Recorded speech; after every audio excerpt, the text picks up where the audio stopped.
मकर संक्रांति का पर्व है। ये कोई मकर संक्रांति ऐसी नहीं पड़ गई। किसी देवता का घर जला था, तब जाकर दूसरे घर में प्रवेश किया था, तब मकर संक्रांति हुई थी।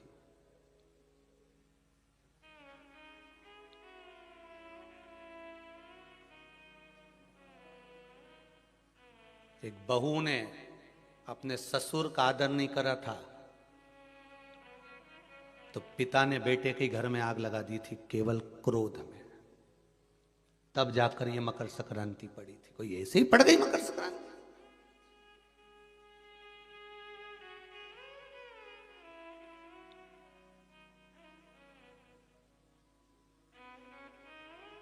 कह दिया आपने तो कि मकर संक्रांति का दान बड़ा प्रबल होता है, पर उस दान की महत्वता क्या है? हमारे शास्त्र क्या कह रहे हैं, हमारे पुराण क्या कर रहे हैं, हमारे वेद क्या कर रहे हैं? हम तो सुनते हुए आए, भीष्म पितामह बाणों की सैया पर पड़े तो उत्तरायण सूर्य आने वाला था, इसलिए तब प्राण त्यागूंगा।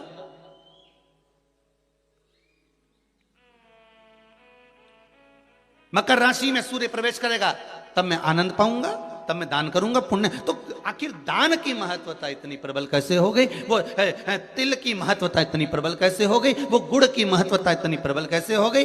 कहीं हमारे यहाँ एक भी मैसेज में ये नहीं लिखा हुआ आया होगा कि शक्कर तिल्ली का दान करो, गुड़ तिल्ली का दान करो।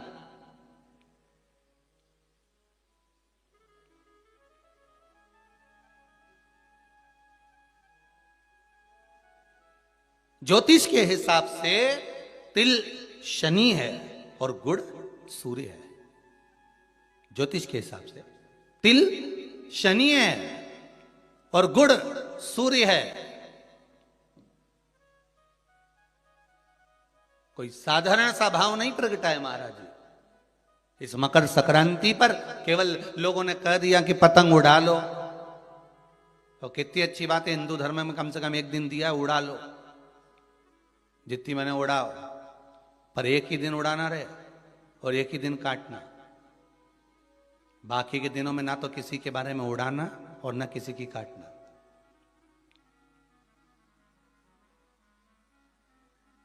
मकर संक्रांति का पर्व देखना है तो पुराना उठाकर देखिएगा कि हमारे यहां मकर संक्रांति का भाव क्या व्यक्त करता था, क्या कहता था। ना तो किसी के बारे में उड़ाओ और ना काटो। किसी की बहन बेटी जा रही है उसकी उड़ा दी, कोई का लड़का है तो उसकी उड़ा दी, कोई की सास है तो उसकी, कोई का ससुरा है तो उसकी, कोई गुरु है तो उसकी, कोई ब्राह्मण है तो उसकी, कोई बड़े से बड़ा मठाधीश पीठाधीश संत महात्मा जोगी सन्यासी तपस्वी जिसको तुम जानते तक नहीं, किसी की बहू बेटी को तुम पहचानते तक नहीं, किसी व्यक्ति को तुम पहचानते तक नहीं, एक बार नहीं मिले, बस एक व्यक्ति ने उड़ाई तो इन्हें भी ढील दे के उड़ाई। अब वो एक ने उड़ाई तो तुमने भी उड़ा दिया। अरे हमारे यहाँ तो हिंदू धर्म में एक दिन दिया है मकर संक्रांति का दिन कि खूब छत पर जा उड़ा ले जितनी उड़ाना है, पर किसी की गलत शब्द से मत उड़ाना, किसी के लिए आड़ा टेढ़ा मत बोलना, किसी के लिए ऐसा मत बोल जाना क्योंकि तुम उसको पहचानते ही नहीं हो, बस उसने उड़ाई तुम उसके साथ मिल गए। दे ढील, चरखिल तो तुम ही पकड़े थे। उड़ाए जा उड़ाए जा उड़ाए जा। उन्हें उसकी बेटी के लिए कुछ कहा, 4 लोगों ने मिलकर और कह दिया, 5 लोगों ने मिलकर और कह दिया। किसी के बहू के लिए कहा, एक ने कहा, दूसरे ने फिर कह दिया, 4 ने मिलकर फिर कह दिया। किसी के बेटे के लिए कहा, किसी गुरु के लिए कहा, किसी ब्राह्मण के लिए कहा, किसी संत के लिए कहा, किसी साधु के लिए कहा। किसी ने एक संत पर उंगली उठाई, सबने उड़ाना चालू कर दिया। किसी ने एक गुरुजन पर उंगली उठाई, सबने उड़ाकर चालू कर दिया। हम उड़ा रहे, ना तो जानते ना पहचानते, ना देखा ना भाला, ना कभी उससे मिले ना जाने, बस उसने उड़ाई थी और तुमने जरखिल से ढील देके उड़ाना चालू कर दिया।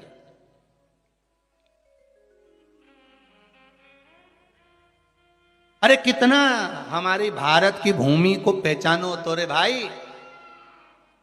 ये वो भारत की भूमि है जहां मोहल्ले में एक दुकान लगी हुई है और एक दुकान की अगर बोनी नहीं होती थी तो दूसरी दुकान वाला अन्न नहीं खाता था।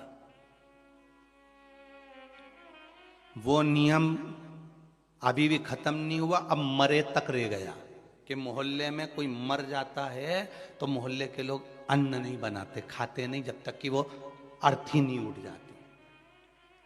पर आज के समय में तो वो भी गया, ये तो अंदर जाके समोसा निपटा लेता है। तो कहा आज के समय में कौन रुकता है? मोहल्ले में मरा, पर पहले नियम था कि एक मोहल्ले में जितनी दुकान होती थी उस दुकान के बाहर एक कुर्सी रखी होती थी। प्रत्येक दुकान के बाहर एक कुर्सी रखी होती थी। ग्राहक आता था, कुर्सी पर बैठता था, कुर्सी पर बैठता, सामान खरीदता, सामान खरीदा जिसकी दुकान से कुर्सी, उस दुकान को जब बाहर रखी थी वो कुर्सी फिर अंदर रख लेता था। अब जिसकी दुकान में कुर्सी अंदर चली जाती थी, उस दुकान पर अगर कोई सामान खरीदने आता था तो जो दुकान का मालिक है वो कहता था भैया ये सामान मेरे पास में नहीं है, सामने वाली दुकान पर है, वहां चले जाओ। सामान इसके पास रहता था पर नहीं देता था, क्योंकि इसको मालूम है कि मेरी बोनी हो गई है पर सामने वाले की बोनी नहीं हुई है, इसलिए वो कहता था सामने वाली दुकान पे मिल जाएगा, मेरे यहाँ नहीं है। जब वो सामने वाली दुकान पर जाता था, कुर्सी पर बैठता था, सामने वाला उस कुर्सी को उठाकर अंदर रख लेता था। फिर कोई उसकी दुकान पर जाता था, भैया ये सामान है क्या? तो क्या हमारे पास नहीं मिलेगा, वो तीसरी दुकान पर मिलेगा, उसकी यहाँ भेज देते थे कि वहां चले जा, वहां कुर्सी पर। क्यों? क्योंकि अगर हमारे लाइन में, हमारी पट्टी में, हमारे मोहल्ले में अगर किसी एक दुकानदार का अगर बोनी नहीं हुई, बिक्री नहीं हुई, तो फिर हमारा भोजन करना व्यर्थ है। ये हमारा हिंदू धर्म था, ये मेरी भारत भूमि का गौरव था। और एक आज का जमाना, जो मिल जाए जितना मिल जाए निपटा लो, फिर मौका मिले कि नहीं मिले। आज के जमाने में बस निपटाओ, अपन तो काटो, दे के काटो।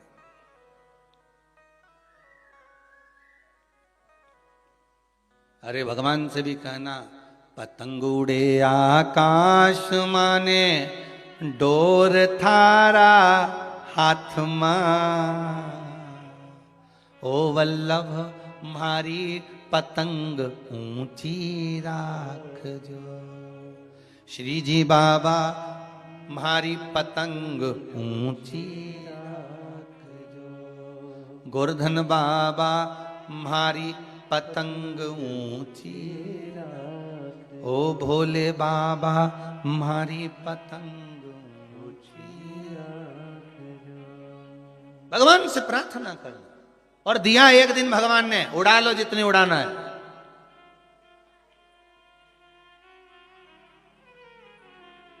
उड़ा लो।